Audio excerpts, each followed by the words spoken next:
We're gonna test them to their limits, mentally and physically. And just overall, they're gonna be a better corpsman when they leave here.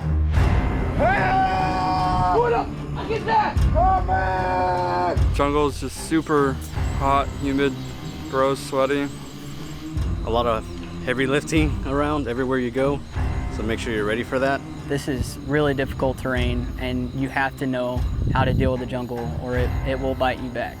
You're learning different techniques like how to sustain yourself and how to sustain the patient as you battle the jungle, really.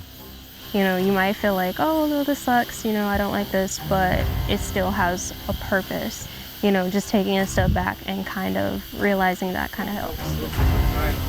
You guys done there, you guys are gonna have to shoulder him, okay? Ooh, it's good, it's real. It's tough. Oh yeah, training is definitely hard. We've all done it, and we all kind of sat down and said, yeah, this is gonna be really, really hard. But it's there for a reason. We're starting out with basic infantry skills that would correlate with medical skills.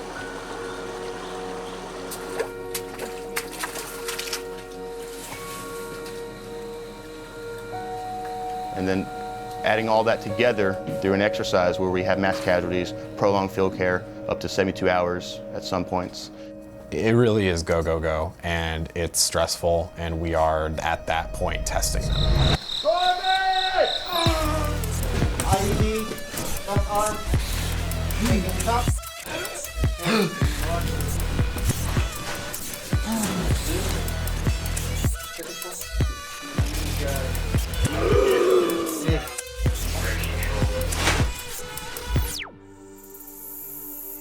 As corpsmen, we're going to go where the Marines go. Whether that's the jungle, the desert, we're going to be there with them. So just because we're not in the infantry or Marines, we still need to learn how to track. We still need to learn how to land nav because we might be that person that needs to do it. They can look to you and know that you've been through this before and know that, you know, if I need you to get on the comms or get on the weapon or rappel, that you're going to be capable of doing that. And I don't have to do a hip pocket training, if you will, right here on the spot while we're under fire.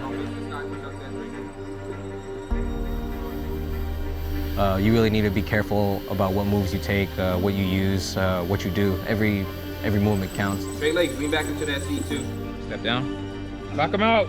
There's some really dangerous points where you can really get hurt, but at the same time, it was honestly worth it because it puts everything into perspective for me.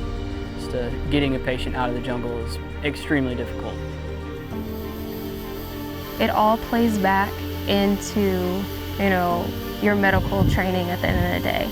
Because everybody can regurgitate what's on a test. We want to see, can they take what we've taught them, apply it to the situation without prompting? That's the ultimate goal.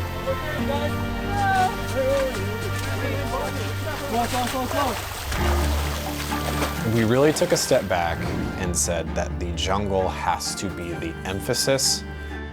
Once we found that really adapting to our surrounding just the most that we possibly could, we really started to understand what jungle medicine actually is. For the last 20 years, our focus has been primarily on desert warfare. So that's, you know, where everything has shifted over the last 2 decades.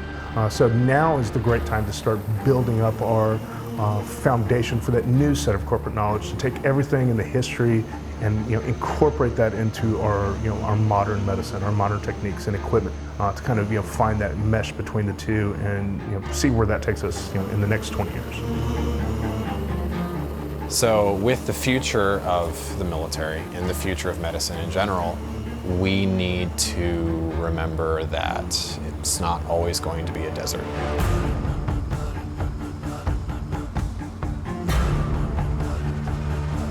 And even in countries that have deserts, there are also areas of subtropical rainforests.